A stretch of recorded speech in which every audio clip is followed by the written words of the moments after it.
අයිබෝවන් අද සුපුරුදු ලෙන්ගතුකමින් මගේ YouTube නාලිකාවට ටොපික් 3 YouTube නාලිකාවට ඔබලා සාදරයෙන් යුතුව පිළිගන්නවා.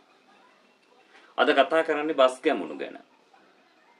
තෙල් රුපියලකින් දෙකකින් ගණන් යනකොට බස් ගාස්තුව වැඩි කරන්නට ඕනේ කියලා බෙරිහන්දිදී නටන බස් ගැමුණුට ගාස්තුව වැඩි කරගත්තට පස්සේ තෙල් ගාන අඩු වුණාම ගාස්තුව අඩු කරන්නට බැරිකමක් තියෙන ප්‍රශ්නේ තමයි අද කතා කරන්නේ. මේ පිළිබඳව රජයේ මැදිහත් වෙන්නෙත් නැහැ. කිසිදු පාර්ශවයක් මැදිහත් වෙන්නේ නැහැ.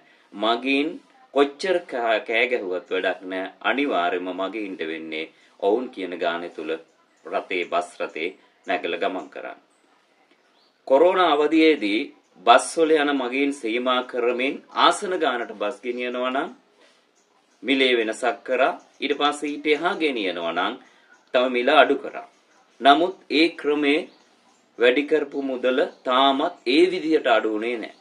තෙල් රුපියල් 5කින් යනකොට බස් ගාස්තු 15යි 20යි ඉල්ලීම් කරනකොට කොමිෂන් සභාවත් එයාලගේ පැත්තේ හිටගෙන රුපියලක් විතර අඩු කරලා ජනතාවට පොල්ල තියනකොට ඔය කවුරුවත් ඒ ගැන හෙව්වේ නැහැ. හැබැයි ගැමුණුට මතක් වෙනවා තෙල් මිල වැඩි වෙන ගමන්ම බස් ගාස්තුව වැඩි කරන්න ඕනේ. හැබැයි තෙල් මිල දැන් මේ අර්බුදෙත් එක්ක බස් ගාස්තුව 12.5ක් විතර වැඩි වුණා.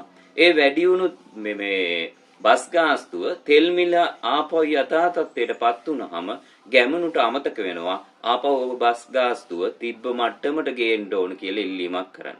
ඒ තරම් සාධාරණය හිතයි කියලා හිතන්න බෑ. ඒ නිසා ආණ්ඩුව දැනගන්නට ඕනේ මේ වගේ දේවල් කරනකොට බස් ගැමුණුලාට ඕන විදිහට මේවා වැඩි කරගන්නට බෑ. අපි දන්නවා ලෝක අර්බුදයත් එක්ක තෙල් මිල වැඩි වුණා. ඒ වැඩි වීමත් එක්ක බස් ගාස්තුව සාමාන්‍ය ක්‍රමයට වැඩි වුණාට කමන්න. හැබැයි මේ වැඩි වෙනකොටම කෑ ගහපු ගැමුණුට මතක් කරලා දෙන්න ඕන ආණ්ඩුව අඩු වෙනකොටත් උඹ අඩු කරපන් කියලා. එහෙම නොවුනොත් එහෙම මිනිස්සු හැමදාම උනේ මිනිසුන්ට හැමදාම උනේ ඕකම තමයි.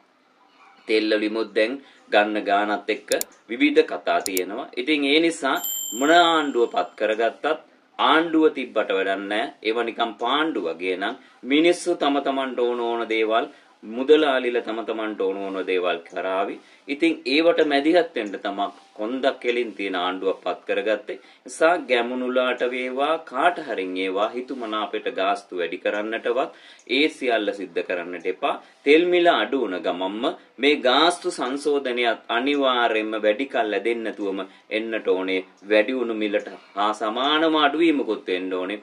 12කින් වැඩි වෙලා 5ක් අඩු කරලා හරියන්නේ තෙල් මිල සම තත්වයට ආවහම. ඒ නිසා ආණ්ඩුව මේ පිළිබඳ විශේෂ සැලකිල්ලක් දක්වන්නට එහෙම නොවුනොත් පරණ ආණ්ඩු විදිහටම තමයි මේ ආණ්ඩුවත් ක්‍රියා කරන්නේ කියන එක ජනාධිපතිවරයාට කියන්නට සිද්ධ වෙනවා.